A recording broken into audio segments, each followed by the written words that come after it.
Dr. Jaffe, attention disorders seem to be prevalent with children in our society today. What have you observed to be common causes of these attention disorders, and what PERQUE products could be recommended to help? Well, we have a variety of diagnoses that I very rarely would apply. These include attention deficit disorder, attention deficit hyperactivity disorder, failure to thrive, inability to sit still. My personal experience is that when my children were able to run around outside and enjoy playtime, that they were then able to settle down and learn. And John Ott, a friend who did work on time-lapse photography and the role of artificial lighting, showed that some children were reacting to the fluorescent lights. And when you put full spectrum fluorescent lights into the same classroom and then took these time-lapse movies, you saw that there were a few children, generally boys more than girls, who just couldn't sit in their seat while the fluorescent lights were on. But once the full spectrum fluorescent lights were put in, the children calmed down, sat down, were able to learn.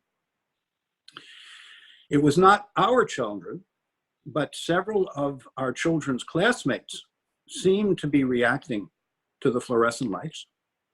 So we bought full spectrum fluorescent lights and the classroom became calmer. So there are many things that can cause dysrhythms, biorhythms to be out of whack.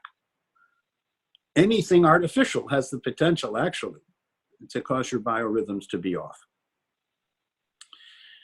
So I am a little reluctant to use diagnoses because the diagnosis usually implies a pill-like solution.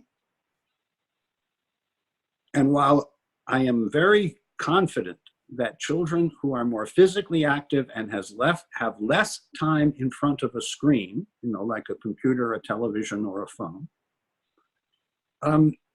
that their brain develops better, that their eyes develop better, that their muscles develop better, that their bones and joints develop better, and they're even easier to get along with. There certainly are cases, and we have numerous anecdotal examples, where it turned out to be maldigestion causing a food reaction that was causing a hyperexcitation in the gut and central nervous system, as mediated by the vagus nerve. And when you substituted for the reactive items on the LRA by ELISA-ACT test, things got better.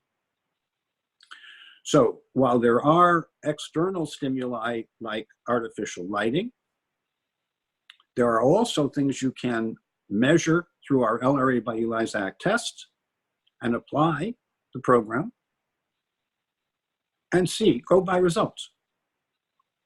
Now, if we're talking about a young child, say below the age of 2 or 3, we actually recommend testing mom, applying the results to mom and the child, or mom and the family. And then after 6 months, if the child is still showing hyperactivity or attention deficit signs, we will test the child. The amount of blood that we take, 1 ounce, is not excessive.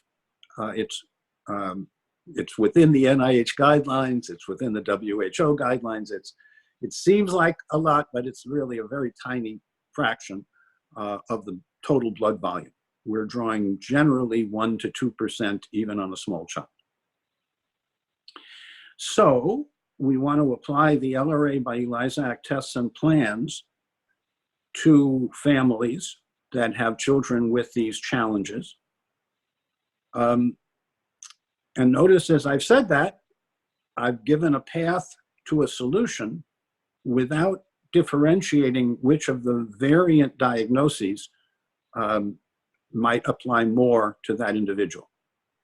And to say the same thing a different way, I am reluctant to put labels and diagnoses on young people, especially because they tend to be concrete in their thinking when they're younger and conclude that if they have a diagnosis that needs treatment, that there's something wrong with them.